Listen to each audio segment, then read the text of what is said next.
him. God never bears the title she. That's right. I want you to get this, so you that sang that song, he's everything to me, he's my mother. That's a lie. That's a lie. You're a liar. You're singing a lie. That's right. God ain't never called himself a mother. Right. No. God don't bear the title female. Because when God made man, man take on the characteristics of God, and man was made in God's image. Right. So here we are, months after all the whispers, rumors, and accusations. And the truth is finally coming to light. It's been a long, silent wait. But now the world is getting a glimpse into the turmoil that's been brewing behind the scenes. A leaked internal statement from Gino Jennings' church has surfaced, and it's shaking the internet to its core. The questions are rising. What really happened in those pulpit meetings?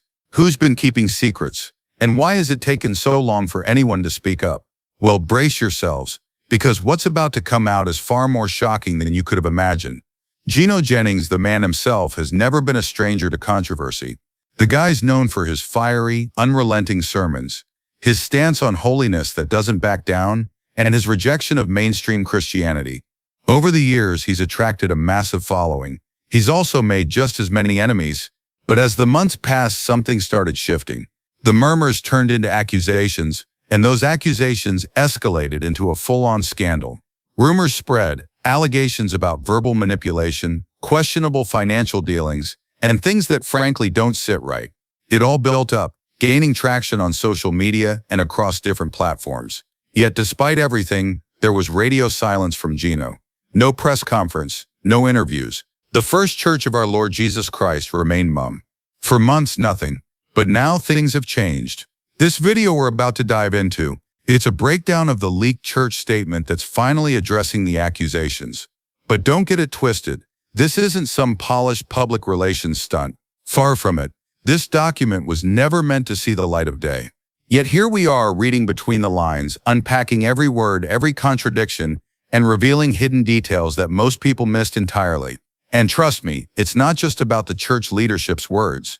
We're also going to look at reactions from those who were once close to the ministry, members, former insiders, even other high-profile pastors. What they're saying behind closed doors, well, that's a whole nother level of drama. By the end of this, you'll realize this isn't just about Gino Jennings anymore. It's about the intersection of power, faith, accountability, and how far someone's willing to go to hold on to control. So stick with me, this is where it gets really interesting. But before we dive into the leaked statement, let's rewind a bit. Gino Jennings didn't just wake up one day with a mega church. No, this was earned. It wasn't handed to him. He fought for it, starting with street preaching, late-night radio broadcasts, and a gospel message that pulled no punches. Born in Philadelphia in 1963, he grew up in a deeply religious family. His father, Bishop Ernest Jennings, was also a pastor, so it was no surprise when Gino started preaching at just 13 years old. By 1984, he had founded the First Church of our Lord Jesus Christ, starting from the humble beginnings of a basement. Now look at him leading an international ministry with thousands of followers across continents. But let me tell you, Gino Jennings didn't just build a church, he built an empire, and not in the typical prosperity gospel fashion. He became known for his hardcore, no-compromise doctrine. This wasn't your average God will bless you with wealth message. No, Gino laid down the law. No pants for women, no makeup, no jewelry, no worldly music. It was a strict, no-nonsense approach to holiness, and his followers loved him for it. He didn't shy away from calling out other denominations as false churches.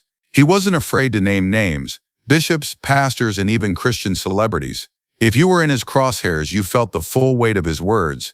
His sermons were loud, theatrical, and packed with such fiery conviction that they left no room for doubt.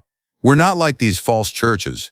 We're not sugarcoating the word of God, he'd often shout, and the congregation would erupt in applause. That confrontational style made him a hero to some and a controversial, even cult-like figure to others. But you couldn't ignore him. He amassed millions of views on YouTube, his sermons clipped and shared endlessly across TikTok, Instagram, and Facebook. He became a fixture on social media. But as we all know, fame comes with its own set of problems.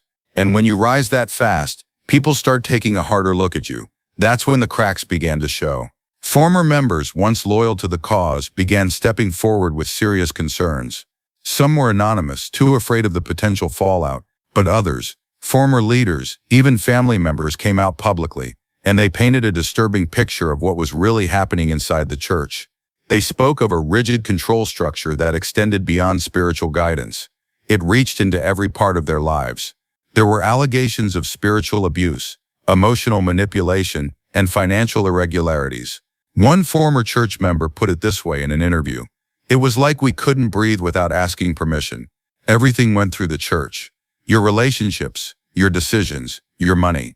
It wasn't just church anymore. It was total control." But here's the kicker. Even as the allegations gained traction, Gino didn't budge. If anything, he doubled down. He used the pulpit to mock his critics, labeling them as devils, liars, and enemies of God. He refused interviews. He refused to address the accusations head-on. For a time it worked. His base remained loyal, and his viewership kept growing. He appeared untouchable. But inside the church, things were starting to unravel. High-ranking insiders began questioning how things were being managed, both spiritually and financially. There were concerns over how offerings were being spent, and decisions that were being made behind closed doors, without full transparency. And as the allegations spread, mainstream blogs and YouTube exposés started to pick up steam. That's when everything changed: the leak. An internal church document that Gino and his inner circle likely never intended for the public to see. And when you read it, it's not just a damage control piece. No, it's a possible admission of deeper, darker issues they've been trying to hide all along. What's in this statement could very well be the smoking gun that finally reveals the full extent of what's been happening behind closed doors. Let's dig into the details, because this is where it gets really interesting. In July 2025, a document surfaced online that set the entire First Church community on fire. The document, an internal statement, was reportedly issued by the senior leadership and circulated privately among local church coordinators and select international pastors. It wasn't meant for public consumption. The title of the document: Internal Review in Response to Current External Disruptions. Sounds vague, right? But trust me, that's just the beginning. Now let's be clear about something. This document was no heartfelt confession, no emotional apology, and certainly no admission of guilt. What it was, however, was a carefully crafted, strategic piece of damage control. It was filled with legalese and slick language designed more to protect the leadership's image than to offer any real accountability or clarity for the congregation. But when you break it down line by line, the implications are glaring. So let's take a closer look at some of the key parts. First, the opening paragraph. It's all about damage control. Here's how it starts. Recent public discussions concerning Pastor Jennings and various doctrinal matters have surfaced in unauthorized media platforms. We consider these developments to be deeply unfortunate and spiritually misleading. Right off the bat, notice how they frame the issue as a spiritual attack. They don't acknowledge any valid concerns. They immediately dismiss the criticisms as spiritually misleading. They're not addressing the substance of the allegations. They're discrediting the very platforms that are raising them. The choice of words here is important. Unauthorized media platforms. That's a clear jab at independent YouTubers, bloggers, and even former members who have been speaking out and questioning the church's practices. Rather than engage with the criticisms directly, they attempt to delegitimize the sources. The message is clear. Don't listen to these people. They don't know what they're talking about. Next, we get to the midsection, what I like to call the non-denial. The leadership acknowledges the allegations, but in a very slippery way. They state any allegations brought forth lack full context and are being circulated by individuals with personal grievances or spiritual confusion. Notice the phrasing. They don't outright say the allegations are false. Instead, they claim the allegations lack context. It's a clever tactic because it leaves room for the possibility that there's some truth to what's being said. But then they dismiss the source of the allegations as individuals with personal grievances or spiritual confusion. This kind of language is a hallmark of corporate or institutional crisis communication.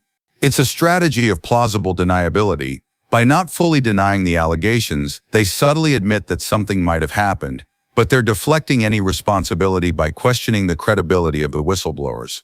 It's a pretty slick move, but it's concerning because it doesn't offer any transparency or accountability. Now we get to one of the most controversial parts of the entire statement, the financial allegations.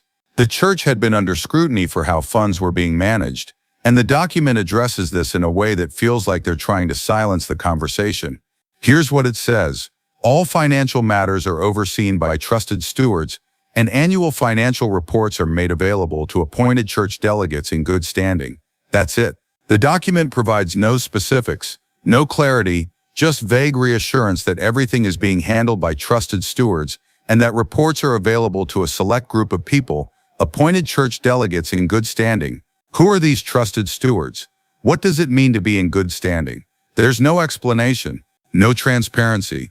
It's a way of saying, trust us, everything is fine, without actually offering any solid proof or addressing the actual concerns about financial mismanagement. As we continue to dissect this statement, it's clear that while they're not directly denying the allegations, they're carefully crafting a narrative that seeks to protect the leadership and avoid any real accountability. The document is a masterclass in crisis management, but it also raises more questions than it answers. Let's take a moment to really think about this. The document drops a bombshell with a line that many people are still trying to process. We do not consider it necessary to provide further transparency to external parties. Let that sink in. In simple terms, they're saying that while the money is accounted for, it's only accounted for within the inner circle. No external audits, no openness to public scrutiny. And here's the kicker. There's no explanation offered to the thousands of church members around the world who faithfully give their tithes and offerings. Many of these people are now demanding to know exactly where their money is going. This is a major red flag. The lack of transparency doesn't just stir up suspicion, it erodes trust. People who are supposed to be part of this ministry, people who pour their hard-earned money into the church, deserve to know how it's being spent. But instead, they get stonewalled with vague statements and an absence of details. It's like the church leadership is saying, trust us, but don't ask questions. Now let's shift gears for a moment and talk about Gino Jennings himself. If you thought this document was going to directly accuse him, think again. Nowhere in the statement is his name linked to any wrongdoing. In fact, his name is only mentioned twice, but the way it's phrased raises serious questions. Here's the line. Our overseer remains focused on the ministry of the word. He has been counseled by trusted elders and remains in prayer during this time of external confusion. Notice that? Counseled by trusted elders. That's a subtle but powerful statement. It suggests that within the church leadership, there may be some internal disagreement or concern about Gino's role. This line raises the question, is this their way of admitting there's some friction within the leadership team? Are their board members pushing for more accountability while others are trying to protect Gino at all costs, keeping him in a position of power? And now let's get to the part of the document that's got people talking the most. The final paragraph is a real bombshell. It reads, this communication is not for public distribution. Members found sharing or discussing this document externally may be subject to internal discipline as deemed appropriate by local pastors and executive authorities. That's chilling. And instead of encouraging transparency and open dialogue, they're threatening consequences for anyone who dares to speak out. Why the fear? What's the leadership so terrified of people discovering if they discuss the document outside the church? It sounds like a classic case of controlling the narrative, silencing anyone who might expose the truth. Former members are saying this is exactly the kind of gag order culture that drove them away. They claim that several longtime members were quietly excommunicated for asking too many questions about the church's practices. This type of behavior raises even more alarm bells. It's not about fostering an open environment where people can ask questions and seek answers. It's about maintaining control and silencing dissent. As the leaked document spreads and former members begin sharing disturbing testimonies, the fallout has reached beyond just the First Church community. The wider religious world is taking notice, especially within the Black Pentecostal and holiness sectors. The ripple effects of this controversy are spreading far and wide. But here's the part that's got everyone scratching their heads. Why are so many prominent church leaders staying quiet? The pastoral community especially is divided into three distinct camps. First, there are the loyalists, the people who are standing firmly behind Gino Jennings. For them, the backlash is nothing more than a spiritual attack. They believe that Jennings is being targeted by forces meant to bring down a true man of God. These loyal supporters are digging in their heels, convinced that Jennings is under siege by demonic forces, and they're not backing down. Then there are his critics who are becoming more vocal by the day. They see what's happening as a systematic abuse of power, both spiritually and financially. These critics don't mince words when it comes to calling out the leadership's behavior, and they're not afraid to speak up. Finally, there's the silent majority, the pastors and church leaders who aren't taking a public stand either way. They're staying quiet, watching the situation unfold, unsure of which side to take or afraid of the fallout. But as the controversy intensifies, their silence is becoming more conspicuous, and many are wondering just how long they can stay out of this battle before being forced to pick a side. With the leadership refusing to engage, the church members left to pick up the pieces, and the pastoral community divided, one thing is clear: this isn't just about Gino Jennings anymore. This is about power, control, accountability, and how the faith community handles or mishandles its internal crises. The tension is palpable, and the question on everyone's mind is, what happens next? One pastor from a Southern Holiness church shared a striking message on Facebook. The world hates holiness. They hate the truth. That's why they're coming after Pastor Jennings. He ain't perfect, but he's preaching what they don't want to hear. This narrative, which frames Gino Jennings as a martyr for his uncompromising stance against modern Christianity, has found significant traction among his followers. They see the allegations against him not as warning signs, but as confirmation that he's doing something right, something that the world can't handle. But therein lies a dangerous mindset. It's a mindset that shields powerful figures from accountability, allowing them to sidestep valid criticism under the convenient banner of spiritual warfare. By framing every challenge as a spiritual attack, it creates a toxic immunity to scrutiny, making it harder for anyone to call out wrongdoings without being labeled an enemy. This is a pattern that isn't just unhealthy for one church. It sets a troubling precedent for the broader Christian community, where the idea of unquestioned authority becomes normalized. Then we have the silent majority. What's more unsettling than the vocal defenders of Gino Jennings are the prominent leaders who've stayed completely silent as this controversy unfolds.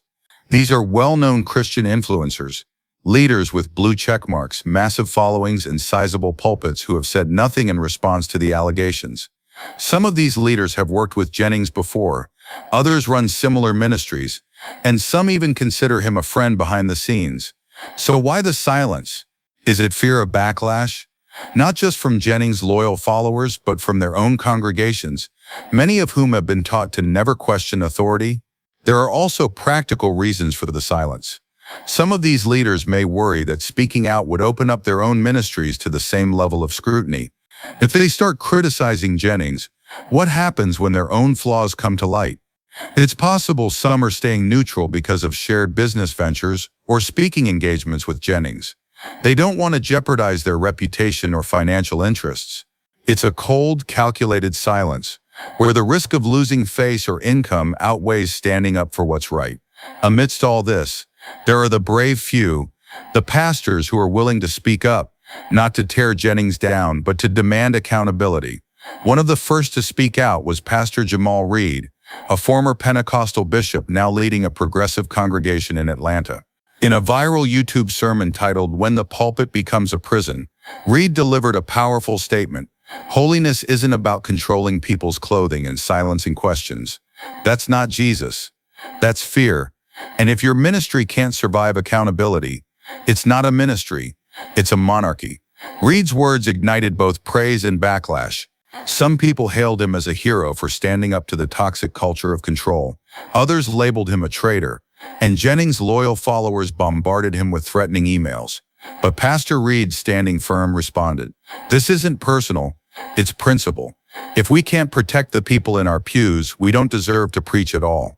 His remarks are a call to action, a plea for transparency and the protection of those vulnerable under church leadership. Pastor Reed's courage has sparked a larger conversation within the church about the very culture of toxic leadership and unaccountable authority that's increasingly becoming a problem. This isn't a concern unique to Gino Jennings and his followers. It's a much wider issue that spans across modern churches. The culture of silence and the refusal to hold leaders accountable is a growing problem in many church communities. And as this controversy over Gino Jennings continues to unfold, it's forcing the church at large to ask some difficult questions. What kind of leadership do we really want? One that operates with transparency, humility, and a willingness to answer to its followers, or one that clings to power by silencing dissent and evading scrutiny under the guise of holiness? One pastor from a Southern Holiness church shared a striking message on Facebook. The world hates holiness. They hate the truth. That's why they're coming after Pastor Jennings. He ain't perfect, but he's preaching what they don't want to hear. This narrative, which frames Gino Jennings as a martyr for his uncompromising stance against modern Christianity, has found significant traction among his followers. They see the allegations against him not as warning signs, but as confirmation that he's doing something right, something that the world can't handle.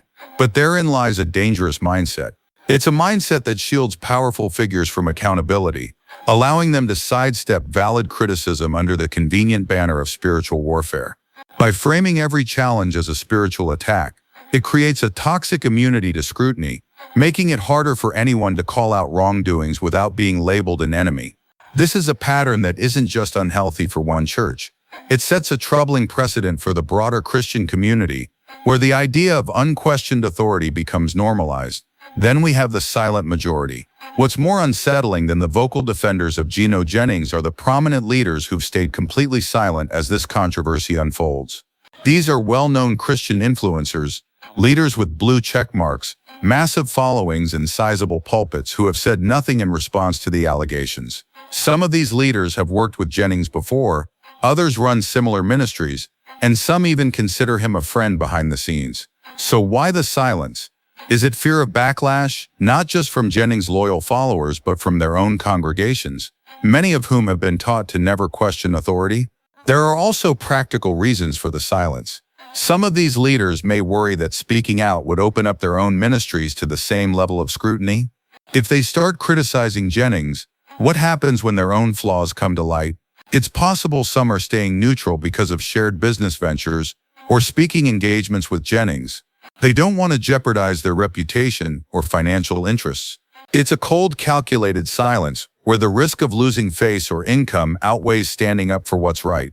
Amidst all this, there are the brave few.